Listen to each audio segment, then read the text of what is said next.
Hello friends, എല്ലാവർക്കും magic മസാലയിലേക്ക് സ്വാഗതം. ഇന്ന് സൂപ്പർ ടേസ്റ്റി ആയിട്ടുള്ള ഒരു വെജ് ബിരിയാണിയുടെ റെസിപ്പിയുമായിട്ടാണ് കേട്ടോ ഞാൻ വന്നിട്ടുള്ളത്. വളരെ എളുപ്പത്തിൽ തയ്യാറാക്കാൻ പറ്റുന്ന ഒരു കിഡിലും ബിരിയാണിയാണ്. അപ്പോൾ നമുക്ക് എങ്ങനെയാണ് ഉണ്ടാക്കുന്നതെന്ന് നോക്കാം. അതിന് മുമ്പായിട്ട് വീഡിയോ ആദ്യമായിട്ടാണ് കാണുന്നതെന്നുണ്ടെങ്കിൽ ഒന്ന് സബ്സ്ക്രൈബ് ചെയ്തേക്കണേ. അപ്പോൾ ഒരു ബൗളിലേക്ക് നമുക്ക് അരി ഇട്ട് കൊടുക്കാം. ഞാനിവിടെ ബസ്മതി റൈസ് ആണ് എടുത്തിട്ടുള്ളത്. ഇന്ത്യ ഗേറ്റ് എന്ന് പറഞ്ഞിട്ടുള്ള ബ്രാൻഡാണ് കേട്ടോ എടുത്തിട്ടുള്ളത്. ഏത് ബ്രാൻഡായിരുന്നാലും കുഴപ്പമില്ല, കുറച്ച് നല്ല ബ്രാൻഡ് നോക്കിയിട്ട് എടുക്കുക. ഇനി ഇത് നന്നായിട്ട് കഴുകിയതിന് ശേഷം അരമണിക്കൂർ സോക്ക് ചെയ്യാനായിട്ട് വെക്കണം. അരമണിക്കൂർ കഴിഞ്ഞിട്ടുണ്ട്. ഒരു സ്ട്രെയിനറിൽ അരി ഇട്ട് വെച്ചിട്ടുണ്ട്. വെള്ളം തിളപ്പിക്കാനായിട്ട് വെച്ചിട്ടുണ്ട്. നമ്മൾ വെള്ളത്തിൽ അരിയിട്ട് ഊറ്റിയെടുക്കുകയാണ് ചെയ്യുന്നത്. അപ്പോൾ അതിനായിട്ട് കുറച്ചധികം വെള്ളം തിളപ്പിക്കാനായിട്ട് വെക്കുക. ഇതിലേക്ക് ഒരു ഹാഫ് ലെമൺ 2 പീസായിട്ട് കട്ട് ചെയ്ത് ഇട്ട് കൊടുത്തിട്ടുണ്ട്. 2 ഇഞ്ച് വലുപ്പത്തിലുള്ള കറുവപ്പട്ട ഇട്ട് കൊടുത്തിട്ടുണ്ട്. ഒരു 5 ഗ്രാമ്പു ആണ് ഇട്ട് കൊടുത്തിട്ടുള്ളത്. 4 ഏലക്ക ഇട്ട് കൊടുക്കാം. ഇത്രയും സ്പൈസസ് ആണ് ഇട്ട് കൊടുത്തിട്ടുള്ളത്. ഇതെല്ലാം ചേർത്ത് നന്നായിട്ട് തിളച്ചതിന് ശേഷം നമുക്കിതിലേക്ക് അരി ഇട്ട് കൊടുക്കാം. അരമണിക്കൂർ സോക്ക് ചെയ്ത് സ്ട്രെയിനറിൽ ഇട്ട് വെച്ചിരിക്കുന്ന അരിയാണ്. അത് ഇതിലേക്ക് ഇട്ട് കൊടുക്കുന്നുണ്ട്.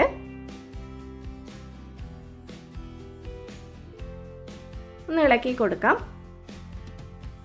നന്നായിട്ട് തിളച്ച് ഏകദേശം ഒരു പകുതിയോളം അരി കുക്കാവുന്ന സമയത്ത് നമുക്കിതിലേക്ക് ഉപ്പ് ഇട്ട് കൊടുക്കാം. കല്ലുപ്പാണ് ഇട്ട് കൊടുക്കുന്നത്. ഇടയ്ക്കൊന്ന് ചെക്ക് ചെയ്ത് നോക്കുക. ഇപ്പോൾ പകുതി കുക്കായിട്ടുണ്ട്. നമുക്കിതിലേക്ക് കല്ലുപ്പ് ഇട്ട് കൊടുക്കാം. ഉപ്പിട്ട് കൊടുത്തതിന് ശേഷം ഒന്ന് മിക്സ് ചെയ്ത് വെള്ളത്തിൽ ഉപ്പ് കറക്റ്റ് ആണോ എന്ന് ചെക്ക് ചെയ്ത് നോക്കുക. ഉപ്പ് കുറച്ച് മുന്നിട്ട് നിൽക്കണം, എന്നാലാണ് അരിയിൽ കറക്റ്റായിട്ട് ഉപ്പ് ഉണ്ടാവുള്ളൂ. ഉപ്പ് ചേർത്തതിന് ശേഷം കുറച്ച് സമയം കൂടി നന്നായിട്ട് തിളച്ചിട്ടുണ്ട്. ഇപ്പോൾ അരി കുക്കായിട്ടുണ്ട്. 1/4 ഭാഗത്തോളം കുക്കായാൽ മതി. മുഴുവനും കുക്കാവണ്ട. നമ്മൾ ദമ്മിടുന്ന സമയത്ത് ബാക്കി അരി വെന്ത് കിട്ടിക്കോളും. 1/4 ഭാഗത്തോളം കുക്കായ അരി നമ്മൾ ഊറ്റി മാറ്റി വെച്ചിട്ടുണ്ട്. നമുക്ക് വെജിറ്റബിൾസ് ഒന്ന് മാരിനേറ്റ് ചെയ്ത് വെക്കണം. അപ്പോൾ അതിനായിട്ട് ഒരു ബൗളിലേക്ക് ഒരു മീഡിയം സൈസിലുള്ള ക്യാരറ്റ് ആണ് എടുത്തിട്ടുള്ളത്. ഒരു മീഡിയം പൊട്ടാറ്റോ കഷ്ണങ്ങളാക്കി എടുത്തിട്ടുണ്ട്. ഇനി ഒരു ചെറിയ പോർഷൻ കോളിഫ്ലവർ ആണ് എടുത്തിട്ടുള്ളത്. ഒരു 10-12 ഇതളുകൾ ഉണ്ടാവും. അത്രേ ഇട്ട് കൊടുക്കുന്നുള്ളൂ.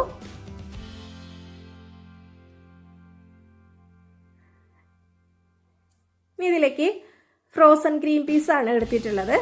അതൊരു 1/2 കപ്പിൻ്റെ അടുത്ത് എടുത്തിട്ടുണ്ട്. അത് ഇട്ട് കൊടുക്കാം.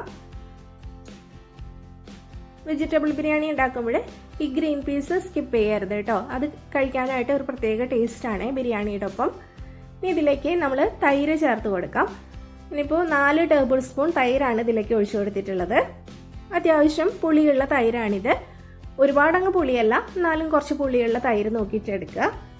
ഇതിലേക്ക് 1/4 table spoon Kashmiri chilli powder ഇട്ട് കൊടുത്തിട്ടുണ്ട്. 1/4 ടേബിൾ സ്പൂൺ ഉപ്പ് ഇട്ട് കൊടുക്കാം. ഇനി എല്ലാം കൂടിയിട്ട് നന്നായിട്ട് മിക്സ് ചെയ്തെടുക്കാം. വെള്ളമൊന്നും ഒഴിച്ചു കൊടുക്കേണ്ട ആവശ്യമില്ല. നന്നായിട്ട് മാരിനേറ്റ് ചെയ്ത് മാറ്റി വയ്ക്കാം. ഒരു 10 മിനിറ്റ് റെസ്റ്റ് ചെയ്താൽ മതി. നന്നായിട്ട് മിക്സ് ചെയ്ത് എടുത്തിട്ടുണ്ട്. ഒരു 10 മിനിറ്റ് നമുക്ക് മാറ്റി വയ്ക്കാം. ഇനി ബിരിയാണി ഏത് പാത്രത്തിലാണോ നമ്മൾ ദമ്മിടുന്നത് ആ പാത്രത്തിലേക്ക് നമുക്ക് ഓയിൽ ഒഴിച്ചു കൊടുക്കാം. ഞാനിപ്പോൾ ഗാർണിഷ് ചെയ്യാനായിട്ട് നമ്മൾ സവാള ഫ്രൈ ചെയ്തെടുക്കില്ലേ, ഒരു മീഡിയം സൈസിലുള്ള സവാള നൈസായിട്ട് അരിഞ്ഞതിന് ശേഷം ഓയിലിൽ ഫ്രൈ ചെയ്ത് മാറ്റി വെച്ചിട്ടുണ്ട്. ആ ബാക്കിയുള്ള ഓയിലാണ് കേട്ടോ ഇതിലേക്ക് എടുത്തിട്ടുള്ളത്. ഇതിലേക്ക് 2 ടേബിൾ സ്പൂൺ നെയ്യും കൂടി ഒഴിച്ചു കൊടുത്തിട്ടുണ്ട്. നന്നായിട്ട് ചൂടാവുമ്പോൾ നമുക്ക് ഇതിലേക്ക് ഇഞ്ചിയും വെളുത്തുള്ളിയും അതുപോലെ തന്നെ പച്ചമുളകും കൂടി ചതച്ചെടുത്തിരിക്കുന്നതാണ്. ഞാനിപ്പോൾ 3 പച്ചമുളകാണ് എടുത്തിട്ടുള്ളത്. ഒരു 1.5 ഇഞ്ച് വലുപ്പത്തിലുള്ള ഇഞ്ചി എടുത്തിട്ടുണ്ട്. 9 വെളുത്തുള്ളിയാണ് എടുത്തിട്ടുള്ളത്. ഇത്രയും കൂടി ചതച്ചെടുത്തിരിക്കുന്നതാണ്. അതിട്ട് കൊടുത്തിട്ടുണ്ട്. അത് 3 കൂടി നന്നായിട്ടൊന്ന് വഴറ്റിയെടുക്കണം.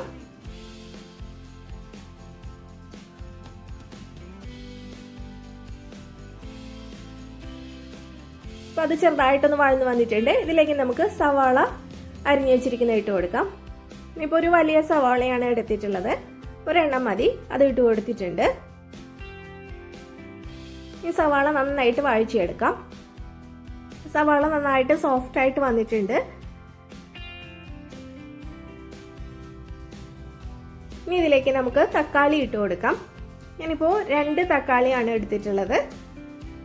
ഒരു മീഡിയം വലുപ്പത്തിലുള്ള, അധികം വലുപ്പത്തിലുള്ളതല്ല, വലിയതാണെങ്കിൽ ഒരെണ്ണം എടുത്താൽ മതി. ഇപ്പോൾ 2 മീഡിയം സൈസിലുള്ള തക്കാളിയാണ് ഇട്ട് കൊടുത്തിട്ടുള്ളത്. ഈ തക്കാളി നന്നായിട്ടൊന്ന് വെന്ത് ഉടഞ്ഞു വരണം. അതുവരെ ഒന്ന് കുക്ക് ചെയ്തെടുക്കാം. അപ്പോൾ തക്കാളി നന്നായിട്ട് ഒന്ന് ഉടഞ്ഞു വന്നിട്ടുണ്ട്. ഇനി ഇതിലേക്ക് നമുക്ക് മഞ്ഞൾപ്പൊടി ചേർത്ത് കൊടുക്കാം. ഒരു 1/4 ടേബിൾ സ്പൂണിൽ കുറച്ച് കുറവായിട്ടാണ് ഇട്ട് കൊടുത്തിട്ടുള്ളത്. അര ടേബിൾ സ്പൂൺ എരിവുള്ള മുളക് പൊടി ഇട്ട് കൊടുത്തിട്ടുണ്ട്. 1/2 ടേബിൾ സ്പൂൺ മല്ലിപ്പൊടിയാണ് ഇട്ട് കൊടുത്തിട്ടുള്ളത്. 1/2 ടേബിൾ സ്പൂൺ ഗരം മസാല ഇട്ട് കൊടുക്കാം. ഇതെല്ലാതും കൂടിയിട്ട് നന്നായിട്ടൊന്ന് മൂപ്പിച്ചെടുക്കണം. മീഡിയം ഫ്ലെയിമിൽ വെച്ചിട്ട് നന്നായിട്ട് ഇളക്കി കൊടുത്തുകൊണ്ടേ ഇരിക്കുക. 1-2 മിനിറ്റ് നന്നായിട്ട് ഇളക്കി കൊടുക്കുക. അപ്പോൾ ഈ മസാലയൊക്കെ നന്നായിട്ട് മൂത്ത് നല്ലൊരു സ്മെല്ല് വന്ന് തുടങ്ങും.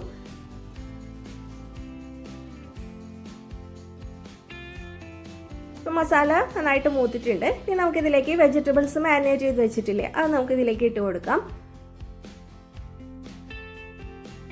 എല്ലാം കൂടിയിട്ട് നന്നായിട്ടൊന്ന് മിക്സ് ചെയ്തെടുക്കുക. നമ്മൾ മാരിനേറ്റ് ചെയ്ത് വെച്ചിരിക്കുന്ന ആ പാത്രത്തിലേക്ക് നമുക്ക് കുറച്ച് വെള്ളം ഒഴിച്ചിട്ട് അതും കൂടി ഇതിലേക്ക് ഒഴിച്ചു കൊടുക്കാം. 1/4 കപ്പ് വെള്ളമാണ് ഒഴിച്ചു കൊടുത്തിട്ടുള്ളത്. ഇളക്കി കൊടുത്തതിന് ശേഷം നന്നായിട്ട് തിളച്ച് വരുന്നവരെ വെയിറ്റ് ചെയ്യാം. ഹൈ ഫ്ലെയിമിലാണ് വെച്ച് കൊടുത്തിട്ടുള്ളത്. ഇപ്പം നന്നായിട്ട് തിളയ്ക്കാൻ തുടങ്ങിയിട്ടുണ്ട്. ഈ ഫ്ലെയിം കുറച്ചൊന്ന് കുറച്ച് കൊടുക്കാം. ഒരു മീഡിയം ഫ്ലെയിമിൽ വെച്ചിട്ട് അടച്ച് വെച്ച് നമുക്ക് കുക്ക് ചെയ്തെടുക്കാം. ഒരു 12 മിനിറ്റാണ് നമ്മളിത് അടച്ച് വെച്ചിട്ട് കുക്ക് ചെയ്യേണ്ടത്. ഇപ്പോൾ 12 മിനിറ്റ് ആയിട്ടുണ്ട്. അതിനിടയിൽ 1-2 പ്രാവശ്യം തുറന്ന് ഇളക്കി കൊടുത്തിട്ടുണ്ട്. നോൺ സ്റ്റിക്കിൻ്റെ കടായി ആണെന്നുണ്ടെങ്കിൽ അടിക്കൊന്നും പിടിക്കില്ല. ഞാനിപ്പോൾ സ്റ്റീലിൻ്റെ കടായിലാണ് ചെയ്തെടുക്കുന്നത്. അപ്പോൾ ഇടയിൽ നമ്മളൊന്ന് ഇളക്കി കൊടുക്കണം തുറന്നതിന് ശേഷം, അല്ലെങ്കിൽ അടിക്ക് പിടിക്കും. ഒരു 12 മിനിറ്റ് ആയിട്ടുണ്ട്. വെജിറ്റബിൾസ് ഒക്കെ നന്നായിട്ട് കുക്കായിട്ടുണ്ട്. ഇതിലേക്ക് നമുക്ക് ഉപ്പ് ചേർത്ത് കൊടുക്കാം. നമ്മൾ ആദ്യം 1/4 ടേബിൾ സ്പൂൺ ഉപ്പാണ് ഇട്ട് കൊടുത്തിട്ടുള്ളത്. ഇപ്പോൾ നോക്കിയിട്ട് പാകത്തിനുള്ള ഉപ്പ് ചേർത്ത് കൊടുക്കുക. ഇതിലേക്ക് ഒരു കൈപ്പിടി പുതിനയുടെ ഇലയാണ് ഇട്ട് കൊടുത്തിട്ടുള്ളത്. ഇത് വീട്ടിൽ തന്നെ ഉണ്ടായ നല്ല ഫ്രഷ് ആയിട്ടുള്ള പുതിനയാണ് കേട്ടോ, അതാണ് ഇട്ട് കൊടുത്തിട്ടുള്ളത്. ഒരു കൈപ്പിടിയോളം മല്ലിയില ഇട്ട് കൊടുത്തിട്ടുണ്ട്. ഇനി ഇതെല്ലാം കൂടിയിട്ട് നന്നായിട്ടൊന്നുകൂടി മിക്സ് ചെയ്തെടുക്കാം. ഇതിൽ കുറച്ചൊരു വെള്ളം പോലെയുണ്ട്. അപ്പോൾ അത് നമ്മൾ തുറന്ന് വെച്ചിട്ട് അതൊന്ന് നന്നായിട്ടൊന്ന് വറ്റിച്ചെടുക്കുക. ഒരുപാട് അങ്ങ് ഡ്രൈ ആവണ്ട, ചെറുതായിട്ട് ഒരു എന്താ പറയുക, ഒരു റോസ്റ്റ് പരുവത്തിൽ ആക്കിയെടുക്കുക. അപ്പോൾ ഇതിവിടെ റെഡി ആയിട്ടുണ്ട്. നമുക്കിതിലേക്ക് ലോ ഫ്ലെയിമിൽ വെച്ച് കൊടുക്കുക. അതിനുശേഷം അരി ഇട്ട് കൊടുക്കുക. ഇതിന് മീതെ മിക്സ് ചെയ്യണ്ട, ഇതിന് മീതെ ഇട്ട് കൊടുത്താൽ മതി. 1/4 ഭാഗത്തോളം വേവിച്ചെടുത്ത അരിയാണിത്. അപ്പോൾ അതിന് മീതെ ഇട്ട് കൊടുത്ത് കട്ടകളൊക്കെ ഉണ്ടെങ്കിൽ ഒന്ന് ഉടച്ചു കൊടുത്തതിന് ശേഷം ഒന്ന് ലെവൽ ചെയ്ത് കൊടുക്കാം.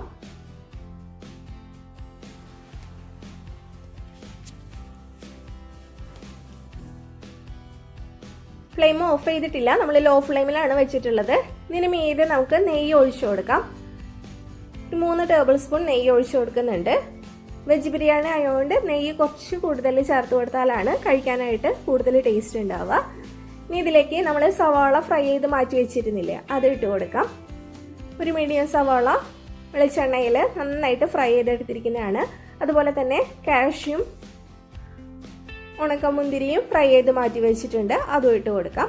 അതൊന്നും ഫ്രൈ ചെയ്ത് മാറ്റി വെക്കുന്നത് ഞാൻ കാണിക്കുന്നില്ല കേട്ടോ, വീഡിയോയുടെ ലെങ്ത് ഒരുപാട് കൂടി പോകുന്നതുകൊണ്ടാണ്. അപ്പോൾ അത് മൂന്നും നമുക്ക് ആദ്യമേ തന്നെ ഫ്രൈ ചെയ്ത് മാറ്റി വയ്ക്കാം. അപ്പോൾ ഓയിലിൽ തന്നെ നമുക്ക് ബിരിയാണി റെഡിയാക്കി എടുക്കാം. വേറെ എക്സ്ട്രാ ഓയിലൊന്നും യൂസ് ചെയ്യേണ്ടി വരില്ല. അത് ഇട്ട് കൊടുത്തതിന് ശേഷം അടച്ച് വെക്കാം. ഒരു 2 മിനിറ്റിന് ശേഷം നമുക്ക് ഫ്ലെയിം ഓഫ് ചെയ്യാം. പിന്നെ ഒരു അരമണിക്കൂറിന് ശേഷമാണ് നമ്മളിത് തുറക്കേണ്ടത്. നമ്മൾ ദമ്മിട്ട് വയ്ക്കുകയാണ്. അപ്പം ഞാൻ ടൈം ഇല്ലാത്തതുകൊണ്ട് ഒരു 15 മിനിറ്റ് ഒക്കെ ആയപ്പോൾ ഓപ്പൺ ചെയ്തു കേട്ടോ. അപ്പോൾ ചൂട് നന്നായിട്ടുണ്ട്. അപ്പോൾ ചെറുതായിട്ട് കുഴഞ്ഞ പോലെ തോന്നും, പക്ഷേ കുറച്ച് സമയം ഒന്ന് തുറന്ന് വെച്ചാൽ മതി. അപ്പോൾ കറക്റ്റായിട്ട് വരും. സമയം ഉണ്ടെങ്കിൽ ഒരു അരമണിക്കൂറിന് ശേഷം ഓപ്പൺ ചെയ്താൽ മതി. നമ്മുടെ ബിരിയാണി അടിപൊളിയായിട്ട് കിട്ടിയിട്ടുണ്ട്. നല്ല ടേസ്റ്റാണ് കേട്ടോ ഈ വെജ് ബിരിയാണി കഴിക്കാനായിട്ട്. ഒരു പ്രാവശ്യമെങ്കിലും ഈ രീതിയിലൊന്ന് ട്രൈ ചെയ്ത് നോക്കുക, തീർച്ചയായിട്ടും ഇഷ്ടപ്പെടും. വീഡിയോ ഇഷ്ടപ്പെട്ടാൽ ലൈക്ക് ചെയ്യാനും ഷെയർ ചെയ്യാനും മറക്കരുത്. ഇതുപോലെ വേണമെങ്കിൽ ഇതുപോലെ സെർവ് ചെയ്യാം. ഞാൻ ഇങ്ങനെയല്ല സെർവ് ചെയ്യാറുള്ളത്, എല്ലാം കൂടിയിട്ട് മിക്സ് ചെയ്തിട്ടാണ് സെർവ് ചെയ്യാറുള്ളത്.